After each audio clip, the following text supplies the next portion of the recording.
ईश्वर को कर्म फल प्रदाता के रूप में हम स्वीकार करते हैं, न्यायकारी है। हमारे कर्मों को वो ठीक ठीक जानता है। जो हमारे कर्मों को ठीक जानता है वही हमें कर्म का फल भी दे सकता है। जो कर्मों को नहीं जानता वो कर्म फल भी नहीं दे सकता या ठीक नहीं दे सकता, त्रुटि होगी। तो परमात्मा जानता है, अब वो कर्मफल देने में समर्थ भी है, सर्वशक्तिमान भी है। यदि वो हमारे कर्मों को जानता हो, कर्मों का फल क्या क्या होगा ये भी जानता हो, लेकिन फल देने की सामर्थ्य ना रखता हो, तो भी वो न्यायकारी नहीं कहला सकता। न्यायकारी तो तभी बनेगा जब वो दे सकता होगा। परमात्मा कर्मों का फल देता है और हम कर्म फल भोगने में बाध्य भी होते हैं। हमसे मतलब आत्माओं को यदि लें तो मनुष्येतर जो प्राणी है वहां बाध्यता रहती है, प्राय बाध्यता रहती है, लेकिन परिस्थितियां भिन्न भिन्न वहां भी होती हैं। वहां भी हम ऐसी बाध्यता नहीं कह सकते कि इस प्राणी को इसी समय मरना था, इसी समय इसकी टांग टूटनी थी, इसी समय इसको खाने को मिलना था, ये खाने को मिलना था, ऐसा मिलना था, अथवा अन्य भी जो स्थितियां बनती हैं उनकी, उसको हम बिल्कुल निश्चित इसी समय यही वस्तु ऐसे मिलेगी, ये दुख मिलेगा, वो निश्चितता वहां पर भी हम निर्धारित नहीं कर सकते, होती नहीं है वो। और मनुष्य के संदर्भ में देखें तो यहां तो कर्म करने की भी स्वतंत्रता है, और जो हम फल भोगते हैं उसके लिए भी वो नियम यहां लगता है जो अन्य पशुओं में लगेगा कि इसी समय इतना ही, ऐसे ही मिलेगा सुख या दुख, वो सब निश्चित हम नहीं कर सकते, निश्चित होता ही नहीं है। कितना फल मिलेगा ये तो निश्चित होता है, और जो फल ईश्वर के द्वारा दिया जाता है वो सब निश्चित और नियमित न्याय ढंग से ठीक ठीक होता है।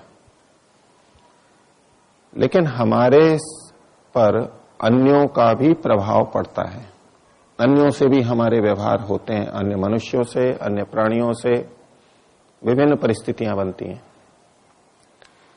इसलिए वो एकदम इसी समय इसी स्थान पर ऐसा मिलेगा ये निश्चित वहां नहीं किया जा सकता। कल्पना करें विचार करने के लिए कि वो सब हम निश्चित मान लें, जैसा कि व्यापक रूप से प्रचलित भी है, लोग मानते हैं, इस बात को बहुत मानते हैं। भाग्य में जो लिखा है वो वैसा का वैसा ही मिलेगा।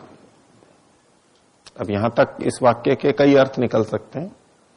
जितना है उतना ही मिलेगा, ये बात तो ठीक है, परमात्मा के द्वारा, ये साथ में जोड़ेंगे। लेकिन जैसे कर्म है वैसा ही मिलेगा के साथ में जब ये जुड़ जाता है कि इसी स्थान पर, इसी रूप में, इस माध्यम से मिलेगा, ये जब हम निश्चित करते हैं तो अब यहां पर फिर सारी की सारी परतंत्रता आती है। कल्पना कीजिए एक गाय, भैंस, कोई भी पशु है, उसको हम चारा देते हैं। यदि हम कहें कि इसके ऐसे ही कर्म थे, इतना ही चारा इसको मिलना है, तो हमारी इच्छा या कर्तृत्व वहां स्वीकार किया जाए या नहीं किया जाए? यदि वैसा है तो इसको यही चारा मिलना था, अलग अलग तरह के चारे आते हैं, सूखा, हरा, हरे में भी बहुत प्रकार के, सबके इतनी मात्रा में, साथ में बाटा भी मिला हुआ है, या और जो भी अच्छी चीजें खल वगैरह डालते हैं। इतना ही होना था, ऐसा ही होना था, यदि ऐसा माना जाए पशुओं के संदर्भ में। तो ये देने वाले हम हैं, मनुष्य देते हैं। पालतू पशुओं के संदर्भ में देखिए, तो यदि वो सब निश्चित था तो हमें ये भी निश्चित मानना होगा या नहीं कि उसके लिए वही लिखा था इसलिए हम इतना ही दे रहे हैं। क्या हमारी स्वतंत्रता वहां पर रहेगी या नहीं? रहेगी या नहीं? अगर वैसा मानेंगे तो हमारी कोई स्वतंत्रता नहीं है। यही भोजन इतनी मात्रा में, इतने समय में हमारे को देना ही है, क्योंकि वो बंधा हुआ है। अगर वो बंधा हुआ है तो हम भी बंधेंगे, क्योंकि वो निश्चित है, तो परमात्मा की व्यवस्था से है, तो उसमें फिर फेरबदल नहीं हो सकता। जितना हुआ है वो उसी के कर्मों के अनुसार हुआ है, उतना ही होना था। यदि ऐसा मानेंगे तो उससे संबंधित जो कारक हैं, जैसे कि मनुष्य, उसका स्वामी पशु का, वो जैसा जैसा करता है वो भी निश्चित मानना पड़ेगा या नहीं? मानना पड़ेगा। अब हम अपना विचार कर लें कि क्या पशु को चारा देने में कोई उसका सेवक या स्वामी या तो कर्मचारी क्या इस तरह से बंधा हुआ रहता है? हमने भी अलग अलग दिए होंगे चारे पशुओं के, और जिससे संबंधित है। आप कुत्ते को रोटी देते हैं, गाय को रोटी दे देते हैं, और कुछ नहीं तो पशु पक्षियों को कुछ दाना दे देते हैं, चींटियों को आटा दे देते हैं। तो क्या दाने दाने पे लिखा है खाने वाले का नाम? बिल्कुल वही दाना हमारे को आएगा, चारे का वही तिनका हमारे पास आएगा, जितना है उतना ही आएगा। यदि ऐसा माना जाए तो जो उनको ये चीजें देते हैं उनके भी कर्मों को नियत ही मानना पड़ेगा, क्योंकि उसको वैसा ही मिलना था, इसलिए उसने ऐसा किया है। ये इसके साथ जुड़ी हुई बात है, ऐसा ही मानना पड़ेगा। कोई ये कहे कि नहीं हम तो स्वतंत्र हैं, देने में कम अधिक दे सकते हैं, प्रकार भी भिन्न हो सकता है, समय की भी भिन्नता हो सकती है, 5 मिनट 10 मिनट 1 घंटा आगे पीछे भी कर सकते हैं। अगर ये सब स्वतंत्रता है तो फिर उसको जो मिल रहा है उसकी भी निश्चितता नहीं मानी जा सकती कि यही उसको इसी समय मिलना था। यही बात हम अपने ऊपर भी लागू कर सकते हैं, मनुष्यों के ऊपर। जो हमें कपड़ा मिला, जो मकान मिला, जो पुस्तकें मिली, जो और बहुत सारी, जो बस मिली हमारे को, कहीं जा रहे हैं शहर में सिटी बस मिली, वैसे कोई बस मिली, ऑटो रिक्शा मिला, साइकिल रिक्शा मिला, ये जो सारी चीजें, विभिन्न दुर्घटनाएं हो गई, टक्कर हो गई इत्यादि, इन सबको यदि निश्चित मान लिया जाए तो हमारी कर्म की स्वतंत्रता नहीं रहेगी। ऐसा ही होना था, सब कुछ ऐसा ही होना था। इतना ही वेतन मिलना था, यही नौकरी लगनी थी, इसी से शादी होनी थी, इतने ही बच्चे होने थे, बच्चों को यही विद्यालय मिलना था, यही गाड़ी खरीदनी थी, पंचर होना था तो यही होना था, पेट्रोल भरवाना था तो इसी पेट्रोल पंप से भरवाना था। और ये हमारे प्रत्यक्ष के विपरीत भी जाता है। हमारा प्रत्यक्ष क्या है? इसमें हमारे को स्वतंत्रता है। हम ये गाड़ी खरीदें, वो खरीदें, ये रोटी बनाए, वो बनाए, रोटी बनाए, पराठा बनाए, सब्जी बनाए, दाल कौन सी बनाए, कौन सी खाएं, कब खाएं, इनकी स्वतंत्रता इतनी स्पष्ट है कि इसमें कोई संदेह या प्रश्न नहीं खड़ा किया जा सकता। बाध्य नहीं है हम।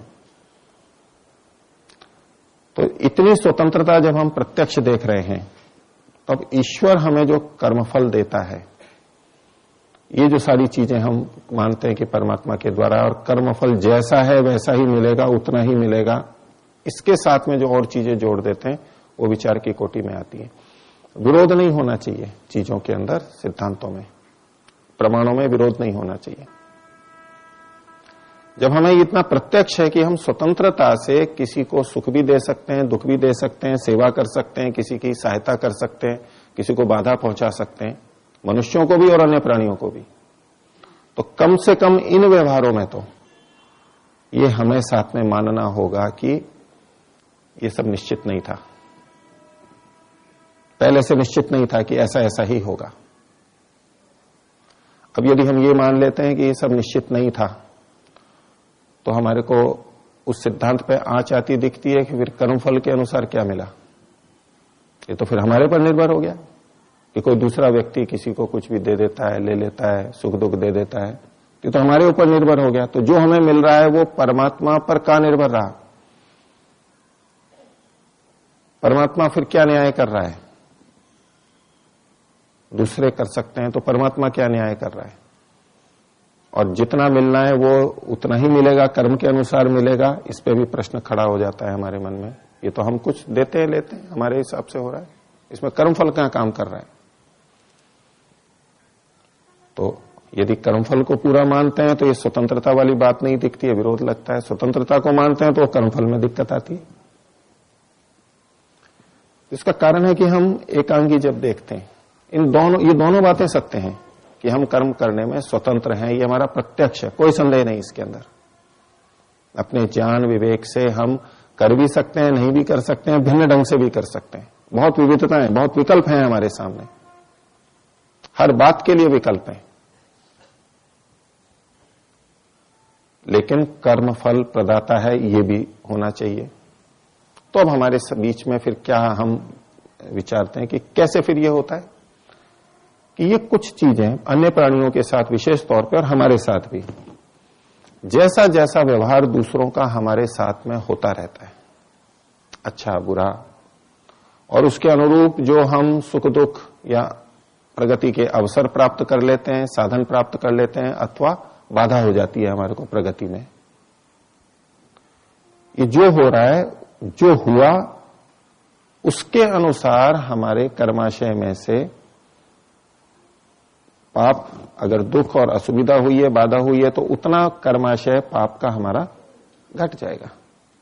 अगर ऐसा मान लिया जाए तो अन्याय फिर भी नहीं हुआ। अन्याय दूसरे ने किया है, दूसरे को थोड़ा ना पता है कि हमारा क्या कर्माशय है, उसने हमारे को कोई भी हानि पहुंचा दी, उसको कर्मफल नहीं कहा जाता है। कर्मफल के संदर्भ में दो तीन बातें एकदम स्पष्ट रखनी चाहिए, पहले मैंने संकेत किए थे। जिसने किया है उसी को मिलता है, दूसरे को मिलता है तो फिर ये कर्मफल व्यवस्था ही नहीं रही, न्याय व्यवस्था नहीं रही। जितना किया है उतना ही मिलता है, यानी उसके अनुरूप। वो कई गुना होता है लेकिन वो उसके अनुरूप ही मिलता है। और कर्मफल वही दे सकता है जो उसके कर्मों को जानता है, दूसरा नहीं दे सकता। तो जब हम परस्पर एक दूसरे को बहुत कुछ देते हैं, लेते हैं, सुख दुख आदि, तो हम तो दूसरे के कर्मों को नहीं जानते। हम जानते हैं तो केवल इतना, अगर नौकरी दे रखी है, काम है, तो इतना काम किया तो इतने रुपए, इसके लिए तो जानते हैं। लेकिन अन्य जो हम व्यवहार करते हैं, दान, सहयोग इत्यादि, उसमें तो हम ये जान करके थोड़ा ना करते हैं कि इनके ये कर्म है इसलिए ऐसे दे रहे हैं। वो अन्य विभिन्न कारणों से होता रहता है।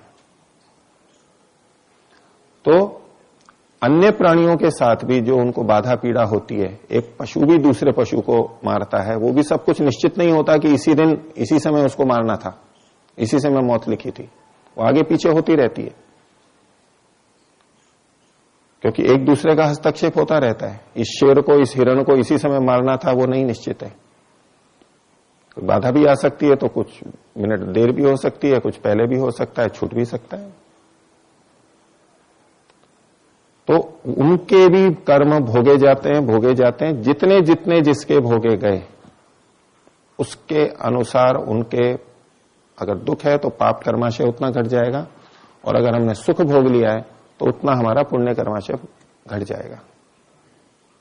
ये कर्माशय की व्यवस्था, परमात्मा की ये न्याय व्यवस्था स्थिर रह सकती है।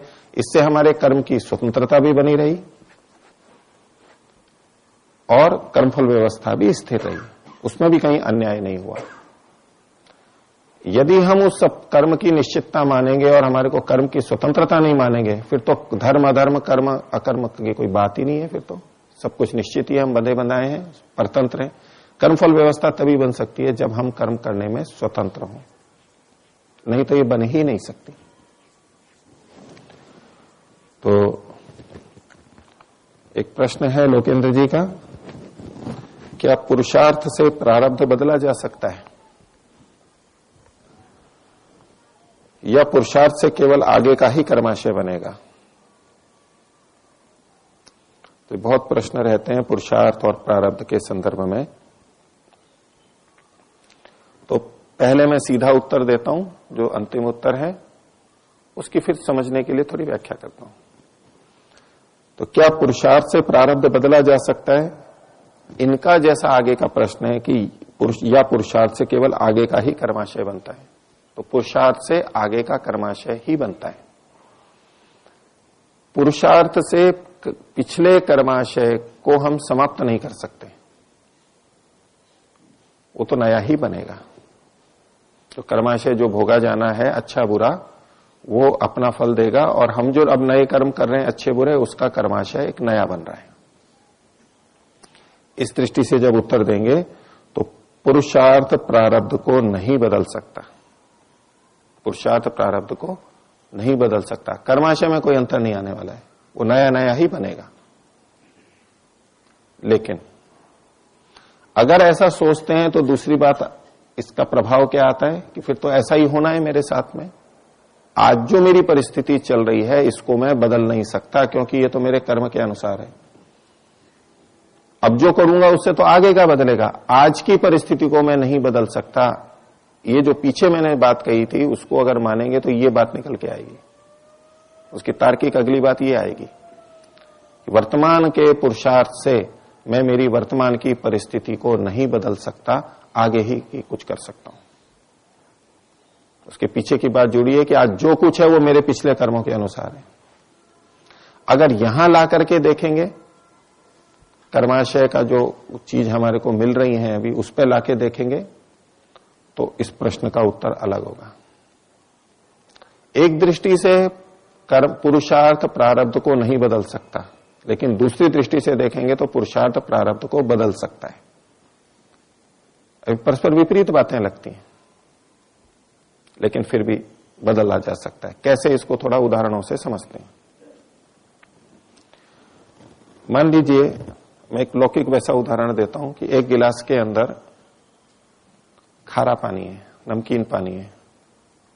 ये समझ लीजिए हमारा भाग्य था, प्रारब्ध था। ऐसा हमारे को पास है, नमकीन पानी है। अब पुरुषार्थ हमारा क्या है कि हम मीठा पानी चाहते हैं, और मीठा पानी उसमें अगर डाल सकते हैं। तो मीठा पानी अगर कुछ खारे पानी में डालेंगे तो उस पानी को हम मीठा बना सकते हैं या नहीं?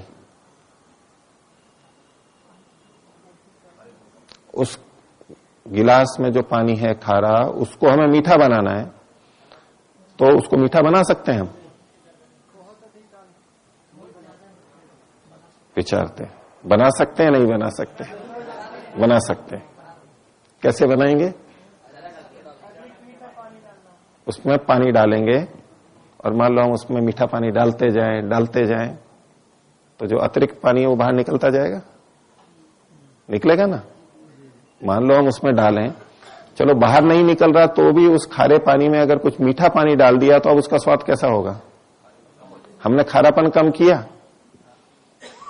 अच्छा, एक दृष्टि से देखिए, क्या हमने वास्तव में खारापन कम किया है? जितना नमक था उसमें उतना तो जाएगा ही अंदर, वो कम थोड़ा ना हुआ है। जितना नमक उसमें था वो कम थोड़ा ना हुआ है, लेकिन जो खारापन हमें प्रतीत हो रहा था वो कम हो गया है।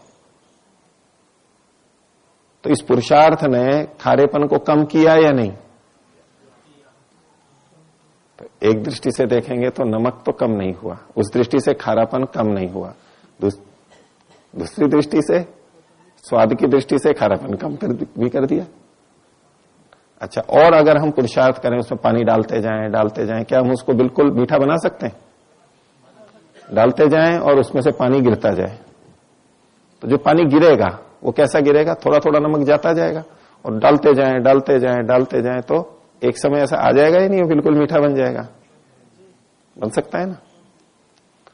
अच्छा, अब वापस पहली जगह आते हैं। वो खारा गिलास था, आधा गिलास खारा था, और हमने आधा गिलास मीठा डाला, तो उसमें अंतर पड़ गया। और अगर खारा पानी नहीं होता और आधा गिलास मीठा ही पानी डालते तो भी मीठा भर सकता था वो। लेकिन दोनों में अंतर है। पहले से खारा पानी था और उसको मीठा करना हुआ, तो हमारे को पुरुषार्थ अधिक करना पड़ा। तो क्या हम ये कह सकते हैं हमने उस अपने पिछले कर्माशय को हटा दिया? उदाहरण दूसरा आप अपने जीवन का ले लेते हैं कि कोई जन्म से शारीरिक दृष्टि से दुर्बल है, उतना पहलवान नहीं है, बड़ा तगड़ा नहीं है, परिवार से जैसा भी शरीर मिला, क्या वो तगड़ा बन सकता है वर्तमान पुरुषार्थ से? बन सकता है। और एक जन्म से भी अच्छा शरीर मिल गया उसको, बलवान, बचपन से खाना पीना अच्छा मिला, वो भी बन सकता है। तो जो जिसको शरीर दुबला पतला मिला और वो व्यायाम करके मेहनत करके भी बलवान बन सकता है, तो उसने अपने प्रारब्ध को, पुरुषार्थ से प्रारब्ध को हटा दिया या नहीं? हटा दिया। हटाया या नहीं? इस रूप में कह सकते हैं हटा दिया। लेकिन दूसरी दृष्टि से देखेंगे तो वास्तव में हटाया नहीं है। एक बचपन से बलवान था, उसने भी उतनी ही मेहनत की। एक दुर्बल था और उसने भी उतनी मेहनत की। परिणाम दोनों के साथ समान रहेंगे या अंतर रहेगा? अंतर रहेगा ना। पुरुषार्थ दोनों ने बराबर किया है, लेकिन शरीर उनका अलग अलग बना। और इसको उल्टा भी कर सकते हैं, यूं पलट के देख सकते हैं कि जिसका शरीर पहले कमजोर था, उसने यदि दुगना पुरुषार्थ कर लिया दूसरे व्यक्ति की तुलना में, तो वो उसके बराबर भी आ सकता है ना। आ तो सकता है बराबर, लेकिन उसको कितना पुरुषार्थ करना पड़ा? दुगना करना पड़ा, तब उसके बराबर आया है वो। अब इस दृष्टि से देखेंगे कि उसने अपने प्रारब्ध को हटाया है या नहीं? कर्माशय को, प्रारब्ध को हटाया है या नहीं? हटाया तो सही एक दृष्टि से कि वो हम पुरुषार्थ से परिवर्तन ला सकते हैं अपनी वर्तमान परिस्थिति में, लेकिन एक दृष्टि से देखें तो वास्तव में हटाया नहीं है। ये नया कर्म किया, पिछले कर्माशय ने अपना काम किया है, वहां पर उसको दुगनी मेहनत करनी पड़ी,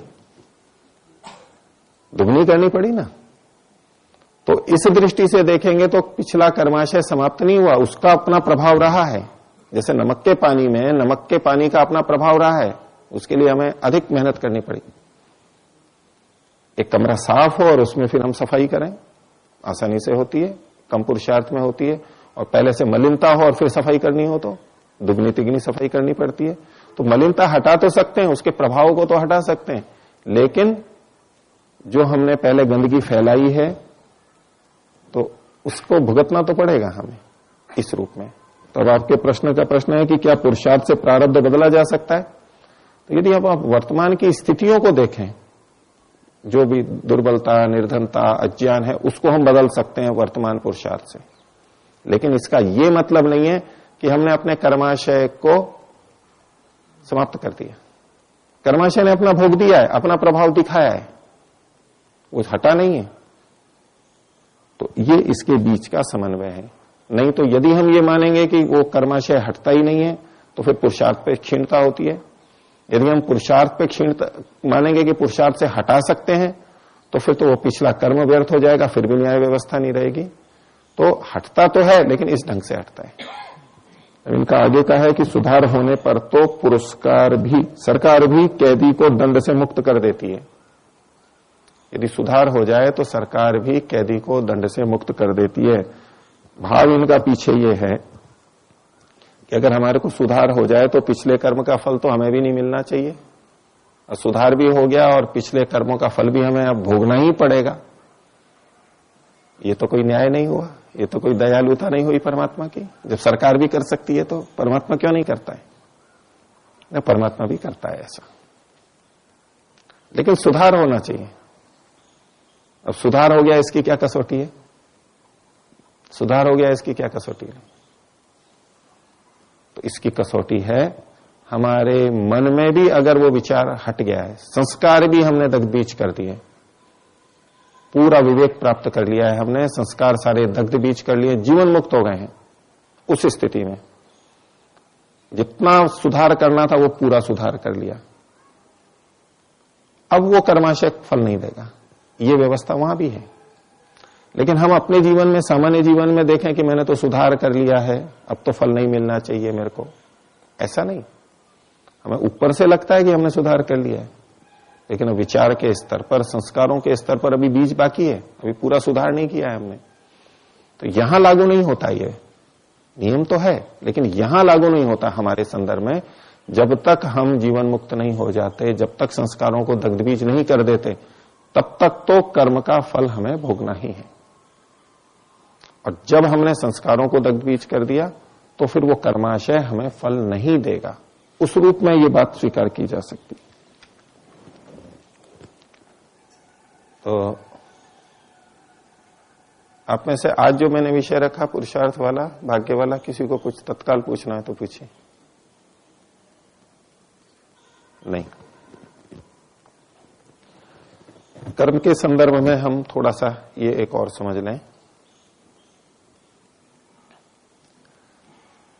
कि जो अभी पीछे बात जो रखी थी कि हर चीज पहले से तय नहीं है, तो जो हमें मिल रहा है उसको क्या कहेंगे?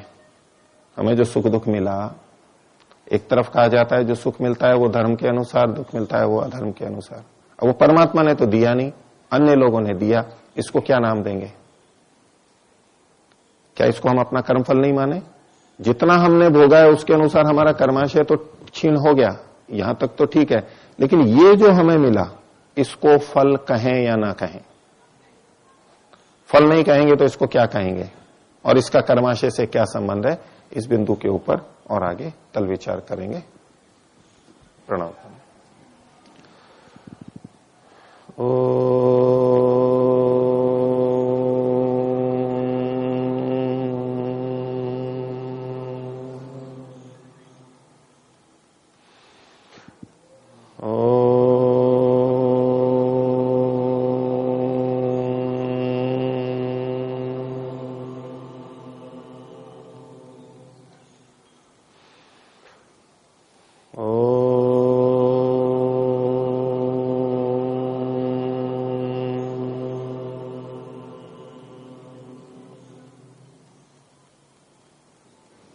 सभी को सतर अभिवादन। ओम शुभ।